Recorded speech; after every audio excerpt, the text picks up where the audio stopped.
गाजीपुर में भाजपा नेता मन्नू बिंद की गिरफ्तारी के बाद बड़ा प्रशासनिक कदम उठाया गया है। थानाध्यक्ष शैलेंद्र कुमार पांडेय को निलंबित कर दिया गया है। मामले की जांच के लिए उच्च स्तरीय टीम गठित की गई है। स्थानीय राजनीति में इस कार्रवाई से हलचल मच गई है। पंचायत चुनाव की तैयारियों के बीच कई जिलों में वोटर लिस्ट में गड़बड़ी पाई गई है। चुनाव आयोग की जांच में यह सामने आया कि कुछ नाम दोहराए गए हैं और कुछ गायब हैं। आयोग ने तुरंत सुधार के निर्देश दिए हैं ताकि पारदर्शी मतदान सुनिश्चित किया जा सके। त्रिस्तरीय पंचायत चुनाव 2026 के समय पर होने को लेकर अब संशय गहराता जा रहा है। सीटों का आरक्षण अभी तय नहीं हुआ है, जिससे प्रक्रिया में देरी हो सकती है। राज्य चुनाव आयोग जल्द ही नई अधिसूचना जारी करने की तैयारी में है। जिले में राजनीतिक दलों की लापरवाही सामने आई है, क्योंकि वे अपने बीएलओ नियुक्त नहीं कर पाए हैं। अब बीएलओ घर घर जाकर मतदाता फॉर्म बांटेंगे और लोगों को जानकारी देंगे। प्रशासन ने स्पष्ट किया कि कोई मतदाता वंचित नहीं रहना चाहिए। इलाहाबाद हाई कोर्ट ने एक बड़ा फैसला सुनाया है। कोर्ट ने डीएलईडी में प्रवेश के लिए स्नातक योग्यता संबंधी शासनादेश को बहाल कर दिया है। इस आदेश से हजारों अभ्यर्थियों को राहत मिली है, जो लंबे समय से कानूनी प्रक्रिया का इंतजार कर रहे थे। इलाहाबाद हाई कोर्ट ने स्पष्ट किया है कि संदिग्ध लेन देन पर पुलिस बैंक खाता फ्रीज कर सकती है, लेकिन उसकी रिपोर्ट मजिस्ट्रेट को देनी होगी। कोर्ट ने यह आदेश पारदर्शिता सुनिश्चित करने के लिए दिया, ताकि जांच प्रक्रिया का दुरुपयोग न हो सके। बरेली का रामगंगा चौबारी मेला इस बार 100 वर्ष पूरे कर रहा है। यह ऐतिहासिक मेला लाखों श्रद्धालुओं को आकर्षित करता है। मेले में धार्मिक अनुष्ठान, लोकगीत और स्थानीय उत्पादों की झलक देखने को मिलती है। प्रशासन ने सुरक्षा व्यवस्था भी कड़ी कर दी है। उत्तर प्रदेश सरकार ने बड़ा फैसला लिया है। अब आयुष्मान कार्ड की स्वीकृति के लिए लोगों को चक्कर नहीं लगाने पड़ेंगे। साचीज के दफ्तर से सीधे अनुमोदन मिलेगा। सरकार ने प्रक्रिया को आसान कर दिया है, ताकि आम लोगों को समय और पैसा दोनों की बचत हो सके। मुख्यमंत्री योगी आदित्यनाथ ने निर्देश दिए हैं कि मॉडल विद्यालयों के निर्माण की रफ्तार और तेज की जाए। सभी जिलों से डीपीआर जल्द भेजने के आदेश दिए गए हैं, ताकि बच्चों को आधुनिक सुविधाएं समय पर मिल सकें और शिक्षा का स्तर ऊंचा उठे। उत्तर प्रदेश सरकार ने औद्योगिक विकास को नई रफ्तार देने के लिए कारखाना संशोधन अधिनियम लागू कर दिया है। इससे नए उद्योग लगाने की प्रक्रिया तेज होगी और निवेशकों को अधिक सुविधा मिलेगी। युवाओं के लिए रोजगार के अवसर भी बढ़ने की उम्मीद है। राज्य में टाउनशिप और उद्योग लगाने वालों के लिए राहत की खबर है। सरकार फीस में बड़ी छूट देने की तैयारी कर रही है। इससे निवेशकों की लागत घटेगी और प्रदेश में औद्योगिक माहौल को और बढ़ावा मिलेगा। उत्तर प्रदेश में स्मार्ट प्रीपेड मीटर योजना से जुड़ा बड़ा प्रस्ताव आया है। सरकार चाहती है कि मीटर की कीमत उपभोक्ता 10 साल में ब्याज मुक्त किस्तों में चुका सके। हालांकि इस पर वित्तीय अनियमितता के आरोप भी लगे हैं, जिन्हें जांचा जा रहा है। प्रदेश के नगर एवं ग्राम नियोजन विभाग में भर्ती निकली है, लेकिन इस बार सामान्य वर्ग के लिए कोई सीट नहीं रखी गई है। यह फैसला सोशल मीडिया पर चर्चा का विषय बना हुआ है और उम्मीदवारों में नाराजगी भी दिख रही है।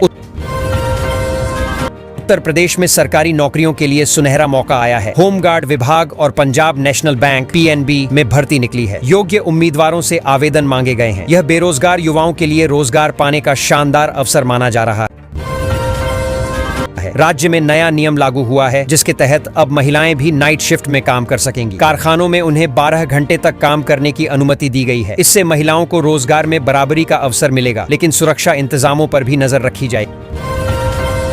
प्रदेश में शिक्षकों और शिक्षणेतर कर्मचारियों को लेकर बड़ा प्रशासनिक निर्णय लिया गया है। 12 शिक्षक और 7 गैर शिक्षक कर्मचारियों का संबद्धीकरण निरस्त कर दिया गया है। इसका असर कई विद्यालयों की कार्यप्रणाली पर भी देखने को मिलेगा।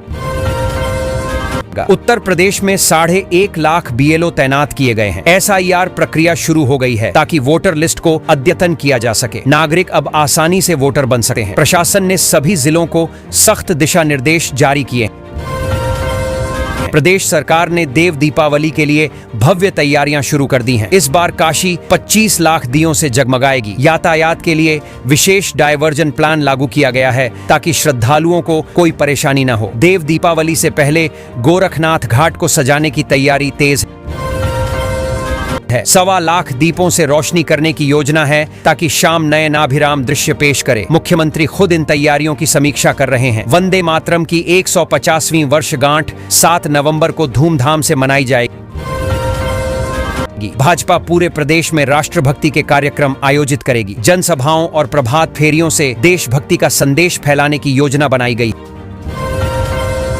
पूर्व यूजीसी अध्यक्ष प्रोफेसर हरि गौतम का निधन हो गया है। वे एसएन मेडिकल कॉलेज में शिक्षा सुधार की मुहिम चलाने के लिए जाने जाते थे। उनके योगदान को चिकित्सा जगत लंबे समय तक याद रखेगा। मेरठ और कानपुर की 3 दवा कंपनियों पर सरकार ने सख्ती दिखाई है। कफ सिरप निर्माण में गड़बड़ियां मिलने के बाद सीडीएसओ और एफएसडीए ने नोटिस जारी किया है। जांच के बाद आगे की कार्रवाई तय होगी। महिला विश्व कप में शानदार प्रदर्शन करने वाली दीप्ति शर्मा को उत्तर प्रदेश सरकार सम्मानित करेगी। उन्हें 1.5 करोड़ रुपए की प्रोत्साहन राशि दी जाएगी। मुख्यमंत्री खुद कार्यक्रम में हिस्सा लेंगे। यूपी के सबसे खतरनाक गैंग के 3 सदस्यों को पुलिस ने गिरफ्तार कर लिया है। इनके पास से AK-47 बरामद हुई है। हाथ पर बने टैटू से इनकी पहचान हुई। लंबे समय से ये पुलिस के लिए सिरदर्द बने हुए थे। प्रदेश में SC/ST एक्ट और दुराचार के फर्जी मुकदमे दर्ज कराने वाले अधिवक्ता को कोर्ट ने दोषी पाया है। उसे 12 साल की कठोर सजा सुनाई गई है। न्यायालय ने कहा कि कानून का दुरुपयोग बर्दाश्त नहीं किया जाएगा। उत्तर प्रदेश में मौसम फिर बदलने लगा है। पश्चिमी विक्षोभ के असर से कई जिलों में बादलों की आवाजाही बढ़ गई है। हल्की ठंड की शुरुआत हो गई है और अगले सप्ताह से तापमान में और गिरावट की संभावना है। नोएडा और गाजियाबाद के हजारों फ्लैट खरीदारों के लिए राहत आई है। यूपी रेरा ने 22 प्रोजेक्ट से रोक हटा दी है। अब रजिस्ट्री प्रक्रिया फिर शुरू होगी और खरीदारों को घर का कब्जा जल्द मिलने की उम्मीद है।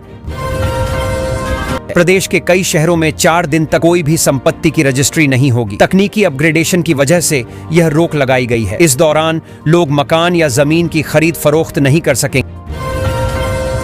इंग्लैंड में रहकर सहायक अध्यापक की नौकरी करने वाले व्यक्ति पर बड़ा आरोप लगा है। जांच में सामने आया है कि वह विदेश से फंड लाकर पेंशन ले रहा था। विभाग ने उस पर कड़ी कार्रवाई शुरू कर दी है।